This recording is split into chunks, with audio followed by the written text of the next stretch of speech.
Satellite and Webcasting Center at Middle Tennessee State University. I'm Connie Schmidt, your program producer. Pat Jackson is our director. I'd like to welcome our satellite viewers, our cable television viewers, and our webcasting viewers. We invite all our participants to call in with questions today on our toll-free telephone line at 1-866-904-8352. We're delighted to have back with us today Ms. Karen Claude and Dr. Judith Iriarty-Gross from the Chemistry Department here at MTSU. Dr. Iriarty-Gross and Ms. Claude direct Girls Raised in Tennessee Science, or GRITS, a grant program funded by the National Science Foundation. They're joined in the studio by a panel of math and science education experts. They'll be introducing this panel to you shortly. They're also joined by some of our MTSU students. Today's presentation is Gathering Storm, discussion on math and science education. I'm going to turn it over now to Karen Claude. Welcome to the GRITS Professional Development Video Conference. I'm Karen Claude, the Assistant Director for Girls Raised in Tennessee Science, or GRITS as we like to call it. GRITS is a program that is funded by the National Science Foundation to inform girls and their parents and educators across Tennessee that science and math education are important and that careers in science and math are the hot careers for women in Tennessee. Why are we emphasizing careers in science and math for girls? Well, for every 100 workers in science and math, only 26 are women. For every 100 college degrees awarded in physical science, 43 were to women.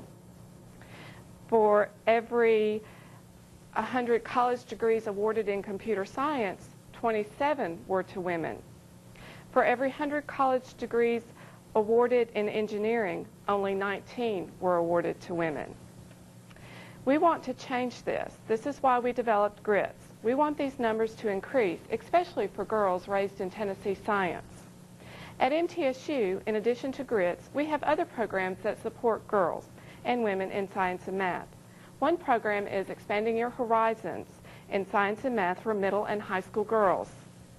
Girls attending EYH can participate in hands-on activities and meet women who are professional in science and math. There is also an MTSU student organization called WISE, Women in Science and Engineering. WISE women host events such as the Chocolate Challenge, where we learn about the science of chocolate and we also get to eat chocolate.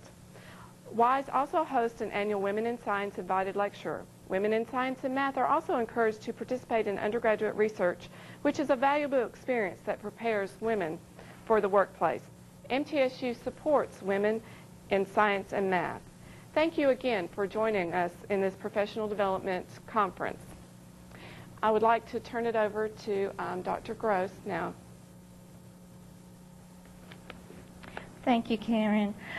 I want to welcome everybody to this conference, to this panel today, where we'll be talking about best practices in the classroom to encourage women in science and technology, engineering, and mathematics. I'm going to first introduce our panelist. Our first panelist is Lee Kostowski.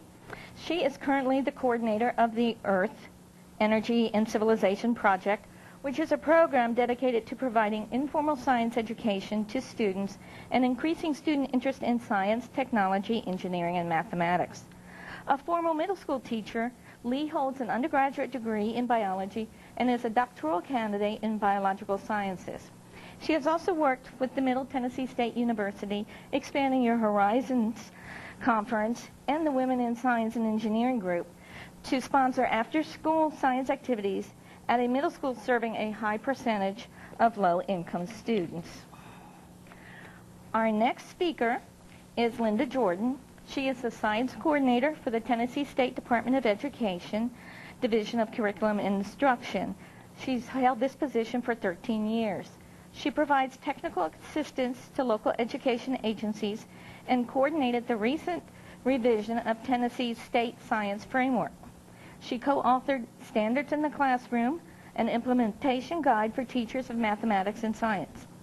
Linda is active in the Council of State Science Supervisors and has extensive national and statewide experience as a professional development specialist That's why we invited her today.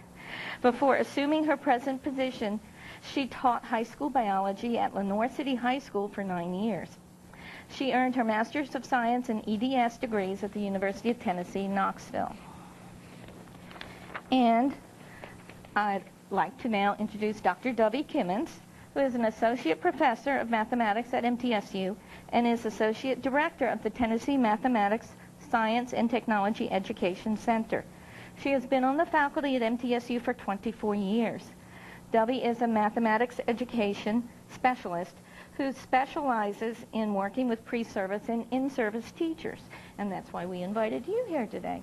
And I don't want to leave Lee out. We invited her here today because she is a former teacher at a middle school. Former science teacher, I should say. She has directed, or Dovie has directed or co-directed, $5 million of funded projects, mainly those which provide professional development for in-service math and science teachers. She has also created new curricula for pre-service teachers at the college level and has directed 2 statewide curriculum conferences for K-12 math and science teachers. Thank you so much for being part of our conference today. I'm stuck on conference, for being part of our panel today. What I want to do is to start, and I'm going to take a seat, is to start talking about some of the misconceptions that girls have about math and science. And these are misconceptions that we found in the literature. And then that would start this conversation rolling about best practices that we can use in our classrooms to get the girls interested in math and science and into the pipeline for math and science college degrees and into careers. So these are some of the commonly held misconceptions regarding women in science. Women typically view science as difficult and requiring much effort. Girls often fail at tasks that they believe require higher intellectual abilities. Science is stereotyped as being a male career, and I can certainly relate to that because when my husband teaches labs on the MTSU campus, and you can visualize this because he looks like Santa Claus, he is called Dr. Gross, even though he does not have a doctorate degree. He does have an engineering degree, and yet I'm often called Mrs. Gross. Women often have a low estimate of their abilities in mathematics as well.